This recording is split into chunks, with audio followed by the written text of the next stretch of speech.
Hello friends, welcome to our channel all time real fact న్యూస్కి స్వాగతం. కొత్త పెన్షన్పై CM సంచలన నిర్ణయం. 4,000 మరియు 6,000 మొదటగా వీరికి జమ. వీటికి సంబంధించిన పూర్తి సమాచారం మీకు వీడియోలో అందించడం అయితే జరుగుతుంది. మన ఛానల్ని మొట్టమొదటిసారిగా చూస్తున్న ప్రతి ఒక్కరు కూడా లైక్ కొట్టండి, కామెంట్ చేయండి, వీడియో కూడా అందరూ కూడా షేర్ చేయడానికి ప్రయత్నించండి. మన ఛానల్ ఇటు తెలంగాణ రాష్ట్రానికి సంబంధించి, ఆంధ్రప్రదేశ్ రాష్ట్రానికి సంబంధించిన ప్రభుత్వ పథకాలు, పెన్షన్లు కానీ, మహాలక్ష్మి స్కీమ్ కింద 2,500 కానీ, ఉచిత విద్యుత్, ఉచిత బస్సు ప్రయాణం, అదేవిధంగా ఇతరత్ర పథకాలకు సంబంధించి కీలకమైన సమాచారాలు ఎన్నో మీకు ఎప్పటికప్పుడు వివరాలు అందించడం అయితే జరుగుతుంది.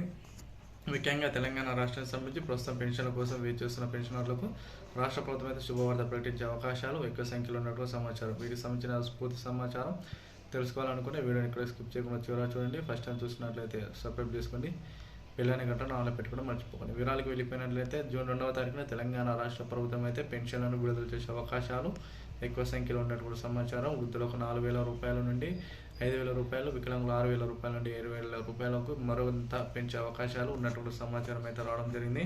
ముందుగా వీటికి సంబంధించి అర్హులకు మాత్రమే పెన్షన్ అనేటివి డబ్బులు జమ చేసేందుకు తెలంగాణ రాష్ట్ర సర్కారుగా ముందుకు దూసుకుపోతున్న తరుణంలో ఎవరైతే తెలంగాణ రేషన్ కార్డు కలిగి, ఆధార్ కార్డు, అదేవిధంగా సదరం సర్టిఫికేట్, అదేవిధంగా వారికి నివాసం ఎవరైతే తెలంగాణలో నివసిస్తున్న వారికి మాత్రమే ఈ డబ్బులు అనేటివి ఒక కుటుంబంలో ఒకరికి మాత్రమే డబ్బులు జమ చేసేందుకు తెలంగాణ రాష్ట్ర సర్కారు కీలక నిర్ణయం తీసుకున్నట్లు సమాచారం అయితే రావడం జరిగింది.